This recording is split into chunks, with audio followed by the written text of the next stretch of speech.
Baik, Bapak dan Ibu sekalian, saya mau bicara umum dulu ya sebelum masuk ke sini. Fokus baik-baik. Sejak saat manusia pertama diciptakan oleh Allah, kemudian disampaikan misi kehidupannya, tugas hidupnya, di hadapan para malaikat dan jin pada saat itu, seperti pernah sering saya sampaikan bahkan di tempat ini, maka terjadilah kemudian satu peristiwa. Manusia ini punya keunggulan, diberikan bekal pengetahuan, dan ditugaskan membawa misi ke bumi. Quran surah kedua Al-Baqarah ayat 30. Wa idh qala rabbuka lil malaikati inni ja'ilun fil ardi khalifah. Siapa yang ditunjuk? Manusia, Adam namanya. Wa 'allama Adam al-asma'a kullaha. Secara singkat, Adam punya kelebihan kemampuan, maka dimintakan makhluk pada saat itu untuk hormat kepada Adam sebagai, ini yang paling penting, sebagai ketaatan atas perintah Allah. Di semua perbuatan kita itu, kalau diperintahkan oleh Allah, jangan dilihat perbuatannya, dilihat perintahnya. Kalau bukan perintah Allah, gak usah kita kerjakan, cuma karena perintah kita lakukan. Diminta semua sujud. Quran surah kedua Al-Baqarah ayat 34. Saya mulai dari yang keempat dulu. Wa idh qulna lil malaikati isjudu li Adama fasajadu. Ketika kami perintahkan pada semua malaikat dan termasuk kalangan jin yang hadir pada saat itu sujud hormat pada Adam. Semua sujud illa iblis, kecuali satu makhluk, iblis. Iblis. Satu makhluk ini. Siapa iblis itu? Disebutkan di Quran surah ke-18 ayat ke-50. Ini poinnya. Surat ke-18, surat ke-18 Al-Kahf ayat ke-50, paling kanan di pertengahan. Redaksinya awalnya sama dengan yang ini, cuma keterangan akhirnya berbeda. Wa idh qulna lil malaikati isjudu li Adama fasajadu illa iblis, sama persis. Ketika kami perintahkan pada semua malaikat dan jin untuk sujud hormat pada Adam, semua sujud hormat kecuali iblis. Siapa iblis? Kana minal jinni fa fasaqa an amri rabbi. Dia termasuk kalangan jin yang menyimpang dari ketentuan dan perintah Allah, jin yang fasik. Jin fasik. Fasik lawannya taat. Taat itu artinya taat pada perintah Allah. Artinya sebelum jin ini fasik, dia taat. Awas, hati-hati. Dia taat. Cuma dia saat itu tidak mau sujud, melanggar ketentuan Allah. Ditanya, diklarifikasi. Mudah bagi Allah untuk mengatakan kamu sombong. Aba wastakbar. Tapi kalau kemudian keluar dia langsung dari Allah, kamu sombong. Kamu tidak mau sujud karena sombong. Dia bisa mengatakan saya tidak kok.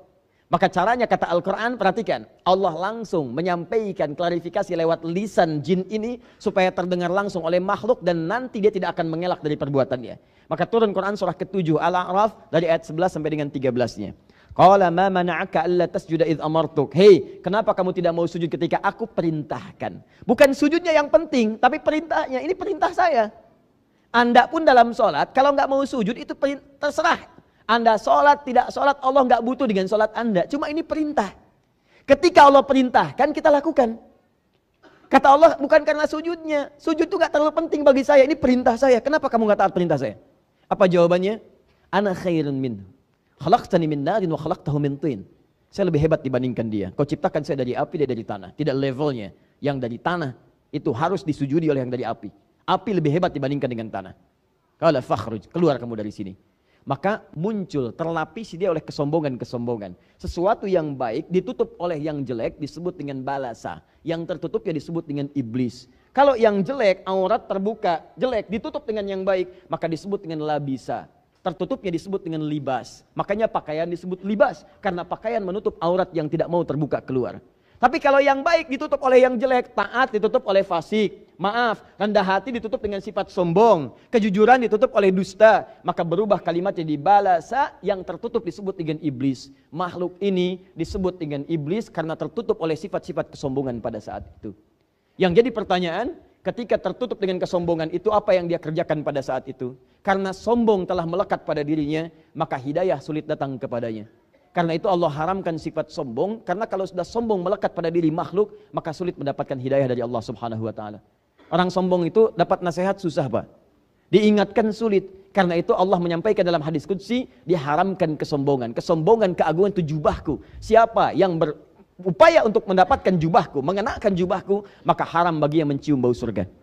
Nah, saya ingin teruskan, karena dia sudah sombong, padahal dia punya peluang untuk bertobat. Tapi karena tertutup dengan kesombongan, dia mengatakan, aku akan buktikan bahwa aku akan lebih hebat dibandingkan dengan Adam. Apa pembuktiannya? Saat Adam dimasukkan ke dalam surga, dia mengajukan permohonan kepada Allah. Ya Allah, beri kesempatan saya untuk menggoda Adam. Maka aku akan buktikan aku lebih hebat dibandingkan dengan Adam. Maka Adam dimasukkan ke dalam surga. Quran surah kedua ayat 35. Wa qulna ya Adamu uskun anta wa zawjukal jannah. Tahan. Wa kula minha ragadan haitsu syi'tuma wa la taqraba hadhihi syajarata fatakuna minadh dhalimin. Adam, tinggal kamu di surga sementara dengan istrimu, pelajari kenikmatan surga, cari bekal di situ supaya kamu turun ke bumi jadi khalifah, kamu bisa menata bumi seperti surga. Dengan segala keindahannya, kenyamanannya, keenakannya. Makan ini tapi tinggalkan ini. Ini ujian. Jangan makan yang ini, jangan dekati pohon ini. Kalau kamu dekati, ini niscaya akan menjadikan kamu menyimpang dari ketentuan Allah Subhanahu wa taala. Zalim. Maka kemudianlah iblis mengajukan kepada Allah permohonan. Aku ingin buktikan aku lebih hebat dibandingkan Adam. Padahal kalau dia taubat bisa diampuni. Cuman karena sombong, hidayah tidak bisa masuk. Maka dia katakan aku akan menggoda Adam untuk membuktikan aku paling hebat dibandingkan dengan Adam. Maka dia ajukan permohonan, dikabulkan pada saat oleh Allah untuk memberikan isyarat pada anak cucu Adam kemudian hari bagaimana cara mengatasi godaan-godaan iblis itu. Mudah bagi Allah mengatakan, tidak, saya tidak perkenankan.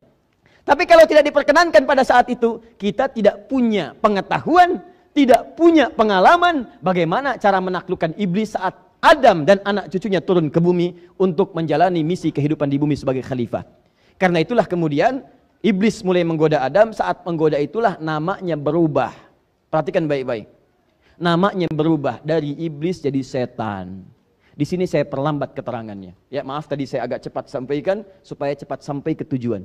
Perhatikan baik-baik. Saat belum mulai menggoda Adam, baru terkontaminasi, namanya iblis. Tapi saat mulai menggoda, dia berubah nama jadi setan, asy-syaitan. Quran surah ke-2 Al-Baqarah ayat ke-36. Perhatikan ayatnya. Fokus, saya agak lambatkan. Paling kiri agak sedikit ke bawah. فَأَزَلَّهُمَا الشَّيْطَانُ عَنْهَا فَأَخْرَجَهُمَا مِمَّا كَانَا فِيهِ. Maka setan mulai menggelincirkan Adam. Kalau tergelincir itu jatuh ke atas ke bawah? Pasti ke bawah. Tidak ada orang jatuh ke atas. Pasti ke bawah. Alhamdulillah. Jatuh ke bawah. Surga ada di mana? Di atas, di langit. Baik, di bawah langit ada apa? Bumi. Ini bahasa kiasan. Tadi di balaghah namanya majaz. Bahasa yang sangat indah. Terpeleset dari langit turun ke bumi. Ini bahasa kiasan. Maksudnya digodalah Adam itu dipelesetkan oleh Adam sehingga menjauh dari dipelesetkan oleh setan sehingga menjauh dari ketaatan kepada Allah Subhanahu wa taala. Secara singkat, iblis mulai menggoda Adam. Ketika menggoda Adam itulah berubah nama dari iblis jadi setan. Apa itu setan? Dari kata syaitan. Kita akan masuk pada inti bahasan kita. Fokus ya. Kita mulai di sini. Saya mau menulis di sini. Mohon izin saya tanya dulu. Ini kelihatan, Bu? Oh, jelas tidak, belum saya tulis ya. Kalau kelihatan bagus ya. Baik. Saya tulis dulu ya. Saya tulis dulu. Shin, ta, nun. Nah, sekarang kelihatan? Tidak juga. Masya Allah. Baik, saya boleh pinjam penghapus? Saya saja biar ya. Nah, saya hapus yang ini ya. Ini sudah diterangkan. Terutama yang sudah diterangkan. Saya hapus yang ini. Saya tulis agak besar ya supaya kelihatan. Nah, ya. Kalau nggak kelihatan juga dengan cara apa lagi saya mesti menulis? Syaitana. Kelihatan sekarang? Alhamdulillah. Perhatikan. Syaitan asalnya dari kata syaitana. Syaitana berarti yang menjauhkan dari segala nilai kebaikan. Yang menjauhkan, asal artinya ini, dari segala nilai kebaikan, dari segala kebaikan.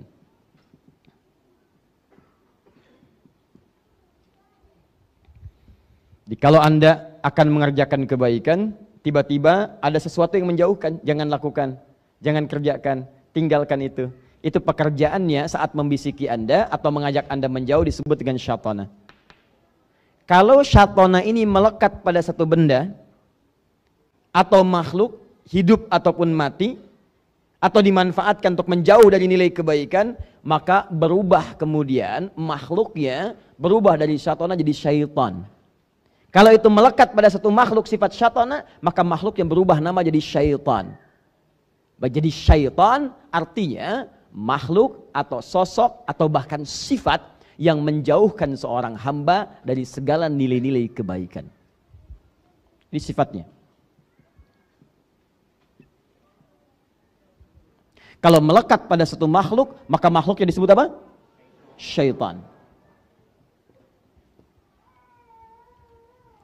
Makhluk pertama yang disebut syaitan oleh Allah Subhanahu wa taala yang menjauhkan Adam dari nilai-nilai kebaikan. Harusnya Adam taat. Harusnya yang dilakukan oleh Adam, ini makan yang ini, makan yang itu. Nikmati ini, jauhi pohon ini, jauhi. Kata syaitan, dekati, dekati, dekati. Mendekati tidak baik, menjauhi itu baik. Dijauhkan dari kebaikan, didekatkan kepada larangan. Berlakulah kemudian hal yang tidak disukai oleh Allah Subhanahu wa taala, mengerjakan yang tidak baik. Ketika mengerjakan yang tidak baik itu terpeleset Adam, bahasa Al-Qur'annya yang mempelesetkan setan. Kenapa disebut setan? Karena dia menjauhkan dari nilai-nilai kebaikan yang ditetapkan oleh Allah Subhanahu wa taala. Paham sampai sini? Saya ingin kita paham dulu teman-teman sekalian, Bapak dan Ibu. Jadi kesimpulannya, setiap ada yang menjauhkan dari kebaikan, maka namanya apa? Ingat baik-baik, ingat namanya apa? Ulangi namanya apa? Jadi ingat, fokus baik-baik. Kalau ada manusia yang menjauhkan dari kebaikan, maka sifatnya apa namanya? Apakah ada manusia yang disebut setan? Ada. Ada. Buka Quran surah ke-6 ayat 112. Quran surah ke-6 ayat 112. Fokus baik-baik.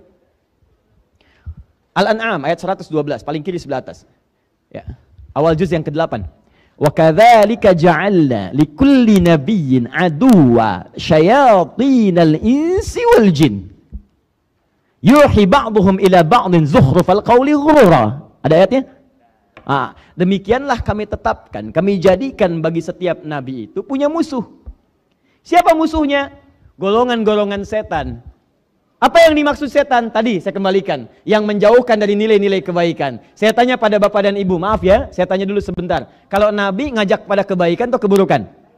Pasti baik. Ayo sholat, ayo berkata yang baik, ayo jujur. Ayo tawadu, rendah hati. Ayo terapkan nilai kebaikan dalam kehidupan masyarakat. Jauhkan dari korupsi, jauhkan dari dusta, jauhkan dari fahsya, jauhkan dari yang kotor. Semua baik. Cuma dia punya lawan. Lawannya disebut dengan setan. Kenapa disebut setan? Karena saat Nabi mengajak pada yang baik, dia mengajak pada yang buruk. Gak benar itu. Korupsi aja yuk korupsi. Gak benar itu, bohong aja yuk bohong. Gak benar itu, jorok aja yuk jorok. Ketika para nabi mengajak pada kebaikan, maka lawannya mengajak kepada keburukan. Lawannya mengajak pada keburukan punya sifat yang melekat dengan nama yang sama, setan. Yang paling bahaya ketika disebutkan setannya disebut syayatinal insi wal jin. Setan dari kalangan manusia. Jadi sifat ini mengajak pada kejelekan ini bukan hanya melekat pada diri iblis yang asalnya jin, tapi juga bisa berpotensi melekat pada manusia. Jadi ada manusia, wujudnya manusia, tapi membawa misi-misi setan, yaitu menjauhkan ketaatan dari Allah Subhanahu wa taala. Hati-hati. Dan ini yang paling susah, setan manusia lebih susah menghadapinya dibandingkan dengan setan jin dari kalangan iblis. Paham sampai sini? Pengantarnya paham? Saya cek ibu kalau paham. Saya cek dulu ya. Ibu kalau malam-malam mau tahajud, begitu ibu mau sholat, papa mengatakan, "Mama, gak usah tahajud dulu. Sini temani papa nonton bola." Masya Allah. Jadi papa saat itu sedang menjadi bukan saya Pak yang bilang ya, bukan saya, istri bapak sendiri. Bukan. Papa saat itu sedang menjadi terbisiki oleh jin sehingga seakan-akan mengarahkan fungsi setan. Saya tidak pernah mengatakan papa sedang menjadi setan.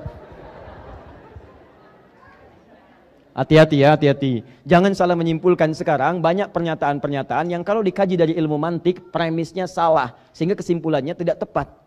Awas, atau ada yang premisnya benar cuman kesimpulannya salah. Premis itu pengantarnya 1, 2 benar, kesimpulan salah. Contoh paling gampang begini. Ya, antum nama siapa? Agung. Lihat sini. Agung suka pisang. Monyet suka pisang. Ya, saya ulang. Agung suka pisang. Monyet suka pisang. maka agung sama dengan tuh, kan salah kan kesimpulannya?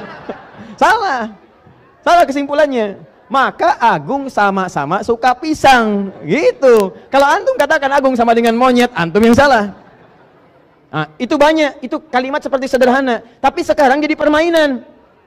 Pilih mana, muslim yang koruptor atau non muslim yang jujur, tuh. Kelihatannya benar, tapi dahsyat pengaruhnya. Itu premisnya salah. Dalam ilmu mantik keliru. Pilih mana, muslim yang koruptor atau non muslim yang jujur. Anda kalau ingin membandingkan dua-duanya mesti apple to apple, bandingkan apel dengan apel.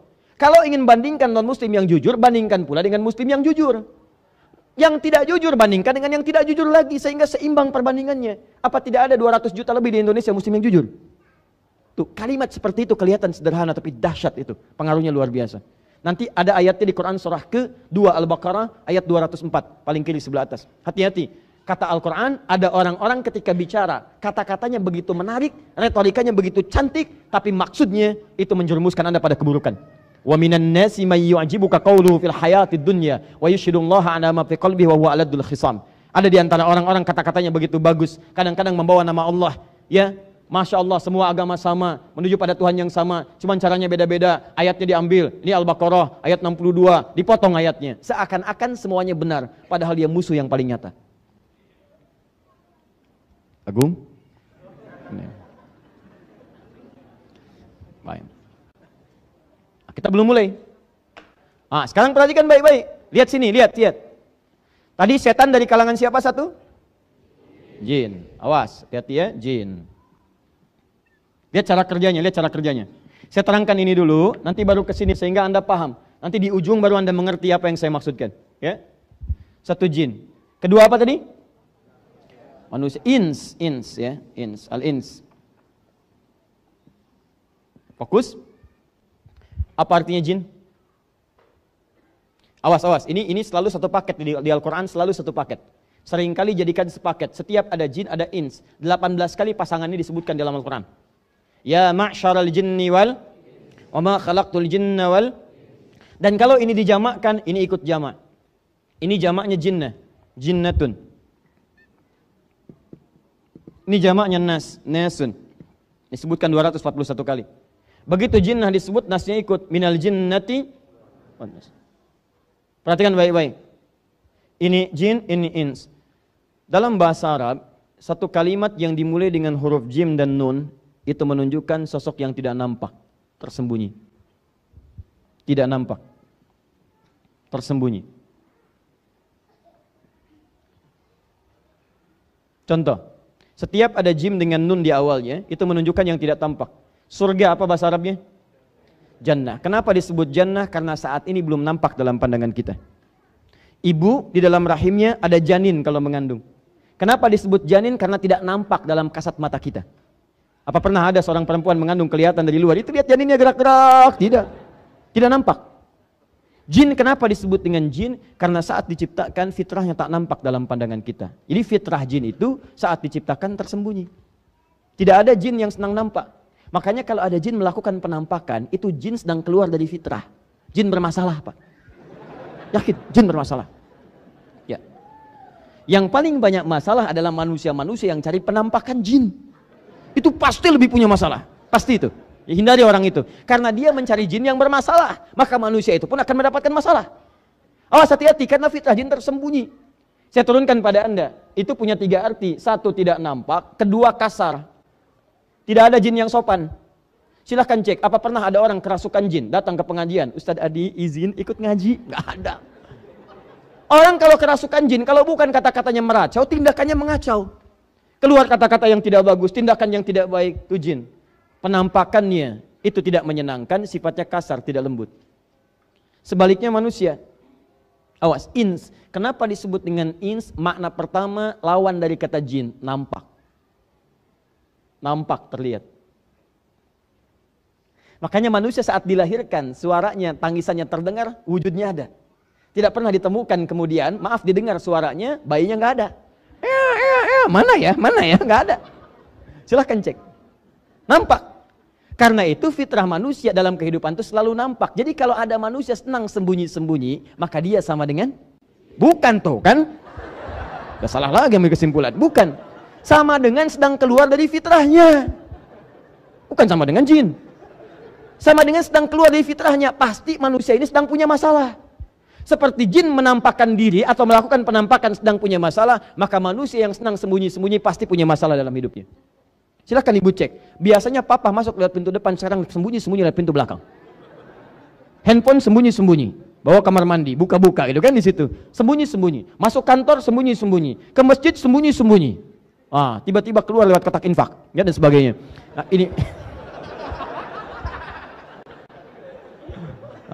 ini menunjukkan pasti manusia itu punya masalah. Pasti punya masalah karena setiap kebaikan itu orang senang mengerjakan. Ketika seseorang bersembunyi dari kebaikan, ada sesuatu yang salah dalam dirinya. Kaidah umumnya demikian. Yang kedua, manusia itu lembut. Asalnya nggak ada yang kasar. Lembut, baik. Karena itu ketika dia melakukan kesalahan, hati kecilnya akan menolak. Karena sifat kelembutannya. Tidak percaya silahkan, saya sering contohkan kalimat ini. Keluar dari sini pakai sendal orang. Begitu dipakai oleh Anda, hati kecil Anda akan berkata, itu tidak benar. Jangan lakukan, itu bukan punya kamu. Pasti menolak. Ketika Anda berkata kasar, nggak percaya silakan ya, pulang dari sini punya masalah. Anda berkata kasar pada istri, setelah berkata hati Anda akan mengatakan, kenapa kamu berkata yang kasar? Apa nggak bisa kamu katakan yang lembut? Kalau bisa kamu katakan sayang, katakan cinta, kenapa kamu katakan putus? Catat. Bapaknya nyatet di belakang. Bisa, keluar. Gak enak, rasanya gak enak. Nah teman-teman sekalian, fokus ini. Ini jin, ini ins. Kenapa saya terangkan dulu seperti itu? Supaya Anda tahu, ketika dua makhluk ini berpeluang menjadi setan, menjauhkan hamba Allah dari ketaatan kepada Allah, maka Anda perlu ketahui, sifatnya ada dua. Mungkin itu jin, tadi disebutkan, artinya tak nampak dalam pandangan. Di cara kerja setan itu, yang pertama kali dia lakukan adalah memberikan godaan langsung dari sisi yang tidak Anda ketahui. Cuman terdengar was-wasnya. Perhatikan, was-was itu bisikan-bisikan yang tak nampak langsung. Pada awalnya tak nampak langsung. Fokus ini. Ketika pertama kali setan disebut dengan jin, itu artinya cara kerja setan yang pertama memberikan bisikan-bisikan kepada jiwa kita dari sisi yang tidak kita lihat. Seakan-akan sudah ada bisikannya dalam dirinya. Kalau Anda merasakan bisikan seperti itu, maka yang sedang bekerja namanya setan dari kalangan jin. Ini satu. Paham? Pernah mendengar bisikan ini? Azan berkumandang, Allahu Akbar, Allahu Akbar. Sudah selesai, la ilaha illallah. Selesai, tiba-tiba ada bisikan, salat nomor 2, nomor 1, terusin dulu aja makannya. Pernah dengar? Sinetronnya mau berakhir. Padahal orangnya tak nampak dalam pandangan kita. Sosoknya gak kelihatan. Itu artinya ada jin yang sedang berperan, membisikkan-bisikan pada diri kita. Itu setan, dari kalangan iblis. Baik, tahan sebentar. Pernah merasakan seperti ini? Begitu sudah selesai wudhu, tiba-tiba setelah selesai mau sholat, dalam diri kita tiba-tiba ada perasaan, kamu sebetulnya udah wudhu belum? Kayaknya batal nih tadi. Kayaknya batal kamu. Pernah punya perasaan begitu? Pertanyaan saya, kelihatan gak yang membisikkan itu? Enggak, itu jin. Setan dari kalangan jin. Baik, pernah punya perasaan begini setelah ibu pulang dari mall, sampai ke rumah, ngobrol malam dengan suami, tahu nggak tadi ada tas bagus banget saat di mall? Pernah begitu? Nanti suami ibu mengatakan, mah, tas itu kan fungsinya cuma untuk menampung barang-barang yang ringan, ada uang, ada kartu, ada macam-macam, ada mushaf, sederhana nggak apa-apa mah, yang penting bisa mengantarkan mama ke surga. Kata mama, iya Pak ya, betul. Tapi yang tadi juga bagus kok Pak, bisa mengantarkan ke surga. Anda pulang dari pasar, ada barang yang diingat. Anda pulang dari mall, ada barang yang ingin dibeli. Tidak terbeli, masuk dalam pikiran. Pernah begitu? Baik, itu setan, ada setannya, kalangan jin. Fokus, awas hati-hati. Pernah menemukan DKM berselisih di masjid? Pernah, itu ada setan. Setan dari kalangan jin. Awas hati-hati. Pernah antum di kantor ada dorongan-dorongan untuk berbuat yang tidak pantas? Baik, kalau antum sudah naik levelnya, ada sekretarisnya, Masya Allah, satu ruangan dengan sekretaris laki-laki perempuan? Perempuan. Lihat ibu di rumah cuma 3 jam, sekretaris 8 jam, boleh masuk. Hati-hati, dorongan-dorongan tidak baik, di jalan, lewat, tampilan, gambar macam-macam, tiba-tiba muncul syahwat. Pernah ada perasaan seperti itu? Tuh, lihat. Antum kalau lihat iklan shampoo, yang dilihat shampoo-nya apa orangnya? Tuh. Ada setannya. Tapi tak nampak. Jadi seakan-akan dorongannya dalam jiwa. Ada dorongan sesuatu muncul dalam diri kita tuh. Siapa itu? Yang mendorong itu pada keburukan, jelas namanya setan. Kalau tak nampak berarti jin. Jadi cara kerja setan yang pertama, dia membisikkan langsung pada jiwa kita tanpa perantara. Dan itu disebutkan janjinya dalam Al-Quran surah keempat An-Nisa ayat ke-117 sampai dengan 118. Kalau dibaca dari ayat 116 ya akan nyambung sampai ke bawah. La'anahullah. Setan dilaknat oleh Allah. Setelah dia mengajukan proposal kepada Allah untuk menggoda Adam, diusir dari surga, dia mengatakan, izinkan saya turun ke bumi, sama-sama menggoda. Saya ingin buktikan saya lebih hebat daripada Adam dan keturunannya. Keturunan saya, kata iblis, akan lebih hebat dibandingkan Adam dan keturunannya. Maka dia ingin buktikan dengan menggoda anak cucu Adam. Maka turun mereka semua ke bumi. Quran surah kedua ayat 38. Qul nahbitu minha jami'a. Turun kalian semua ke bumi. Tapi ada janji Allah yang diberikan kemudian kepada anak cucu Adam sebagai benteng dari setan. Nanti kita akan lihat. Nah, saat diturunkan itulah setan dilaknat, dia berjanji kepada Allah. Lihat kalimatnya. La'anahullah. Wa qala la'attakhidanna min ibadika nasiban mafruḍa. Dia dilaknat oleh Allah, kemudian dia berjanji bersumpah di hadapan Allah. Lihat kalimatnya. Saya bersumpah ya Allah, saya akan manfaatkan bagian dari tubuh manusia untuk saya goda secara langsung. Digoda secara langsung tanpa perantara. Bagian dari tubuh manusia itu yang disebut dengan nafsu namanya. Nafsu. Nafsu nama lainnya disebut dengan fujur. Jadi kalau nafsu itu dalam dirinya, rambatannya disebut fujur. Jadi dia masuk ke dalam nafsu. Nah, nafsu. Kalau nafsu sudah dikuasai oleh setan, nanti dia akan merambat keburukan. Memberikan sinyal-sinyal buruk. Buka Quran surah ke-12 ayat 53. Wa ma ubarri'u nafsi innan nafsa la'ammaratun bisu. Saya tidak bisa menjadikan diri saya suci karena ada nafsu. Nafsu itu seringkali mengarahkan pada keburukan. Siapa yang mengarahkan? Setan. Dia masuk ke nafsu, dia bisikan. Nah, ketika itu merambat masuk ke mata, maka mata melihat pada yang tidak baik. Masuk ke lisan, lisan bicara pada yang tidak baik. Masuk ke tangan, tangan mengerjakan hal yang tidak pantas. Masuk ke kaki, kaki berjalan dengan cara yang tidak elok, tidak baik. Maka rambatannya disebut dengan fujur. Nama lain nafsu itu fujur. Saat kita tercipta sudah ada fujur dalam diri kita. Quran surah ke-91 ayat 7 sampai 10. Wa nafsi wa ma sawwaha fa alhamaha fujuraha wa taqwaha. Fokus, ingat baik-baik. Maka yang pertama kali dilakukan oleh setan, dia akan menggoda langsung ke dalam jiwa manusia yang disebut dengan nafsu. Dia akan manfaatkan nafsu. Masuk ke nafsu. Nih. Awas, awas, lihat baik-baik. Hati-hati ya, hati-hati. Hati-hati. Mau sholat, masuk nafsu, bisa gagal sholat. Mau tahajud, digoda lewat nafsu, bisa gagal tahajud. Mau baca Quran, dibikin ngantuk. Ya, mau sedekah, dibikin takut miskin. Mau dibuat kemudian macam-macam, dibuat supaya menjauh dari segala nilai kebaikan. Mau berbuat baik silaturahim, diputus dengan pertengkaran, diputus dengan perselisihan. Mau datang ke pengajian, datang bisikan-bisikan yang menjauhkan dan sebagainya. Bahkan yang paling dahsyat, peserta pengajian satu dengan yang lain bisa dibuat berantem, berselisih, saling menjelekkan dan sebagainya. Dia tidak sadar dia sedang dikuasai oleh setan. Kalau Anda tidak kenal setan yang mana yang menggoda Anda, maka disitulah bencananya akan muncul. Anda sulit untuk menghindarinya. Maka dari itu, Bapak dan Ibu sekalian, teman-teman sekalian, pertama kali kita diajarkan pasca sholat untuk berlindung kepada Allah Subhanahu wa Ta'ala dari segala jenis setan yang kemungkinan akan selalu lekat menggoda dalam kehidupan kita. Awas, setiap selesai sholat. Kenapa setiap selesai sholat diajarkan zikir? Supaya dengan zikir ini dijaga, dibenteng kita dari setan. Karena orang-orang yang tak mampu berzikir itu yang disenangi oleh setan. Buka Quran surah 43 ayat 36. Quran surah ke-43 Az-Zukhruf ayat ke-36.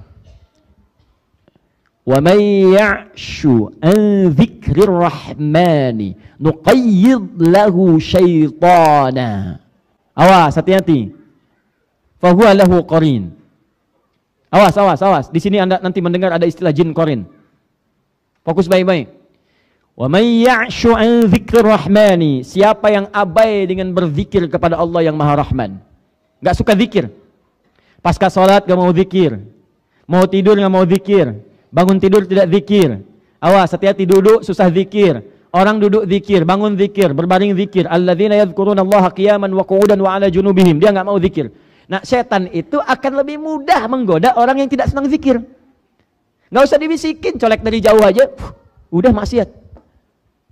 Paling senang siapa yang abai dengan zikir, bermohon mendekat kepada Allah Ar-Rahman, tidak ingat dengan Allah Ar-Rahman, awas, nuqayyid lahu syaitana, maka dia berpeluang dilekatkan pada dirinya setan, dekat dengan dia.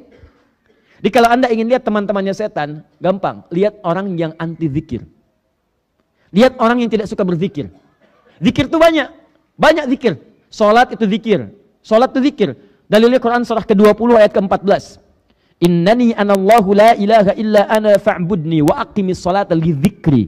Saya Allah, tidak ada Tuhan selain saya, sembah saya. Bagaimana cara menyembahnya Allah? Cara menyembah kepada Allah, cara menyembah kepada Allah, lihat, tunaikan salat sebagai zikir kepadaku. Di orang yang tidak pernah senang dengan salat, gak senang salat, itu tandanya orang itu mudah untuk dilekati oleh setan. Makanya panggilan salat yang tidak disenangi oleh setan, sangat tidak disenangi. Lihat hadisnya di Abu Daud. Begitu adzan dikumandangkan, setan lari. Idza udzina fafarra syaitanu wa alaihi duratun. Kalau adzan dikumandangkan maka setan akan lari meninggalkan anak Adam sambil terbirit-birit. Lari dia. Makanya jangan heran Anda jalan dengan teman Anda non muslim, adzan berkumandang, yang non muslim bisa berkata, "Mas, apa enggak sholat dulu, kan sudah adzan?" Setannya lari, sedang tidak ada. Wa idza thuwiba fa'ada, ketika adzan selesai setan balik lagi menggoda. Yang muslim bisa jawab, "Tenang aja, baru adzan belum qomat." Balik. Datang. Jadi kalau orang-orang selalu meninggalkan sholat, jauh kemudian dari zikir kepada Allah, maka apa yang terjadi? Mudah dikerjai oleh setan, maka muncullah keburukan dalam dirinya. Bentuknya bisa dua, bisa fahsya, pornografi, porno aksi, LGBT, kata-kata jorok, hal-hal yang buruk, itu disebut dengan fahsya. Bisa mungkar, hoax itu mungkar, dusta itu mungkar, berselisih itu mungkar, merampok mungkar, membunuh apalagi mungkar. Makanya ketika Anda sholat, apa faedahnya? Menekan setan dan menjauhkan perbuatan fahsya dan mungkar. Turun Quran surah ke-29 ayat ke-45. Innas sholata tanha anil fahsyai wal munkar. Tuh, lihat, cek. Maaf Bapak Ibu, bacaan Al-Quran termasuk zikir. Apa dalilnya? Quran surah ke-15 ayat 9. Paling kanan pertengahan. Inna nahnu nazzalna dzikra wa inna lahu lahafizun. Kata Allah, kami yang telah turunkan Al-Quran sebagai zikir. Zikir. Dan kami yang menjaga Al-Quran itu. Bahkan kalau Anda bukan sekedar baca menggunakan mushaf, Anda menghafalkannya. Hafalkan yang pendek-pendek dulu, hafalkan yang mudah-mudah dulu. Begitu Anda hafalkan, Anda ulang-ulang. Itu saat mengulang bacaan Quran, Anda sedang berzikir. Karena penghafal Quran disebut sedang berzikir. Quran surah ke-54, ayat 17, ayat 22, ayat 32, ayat ke-40.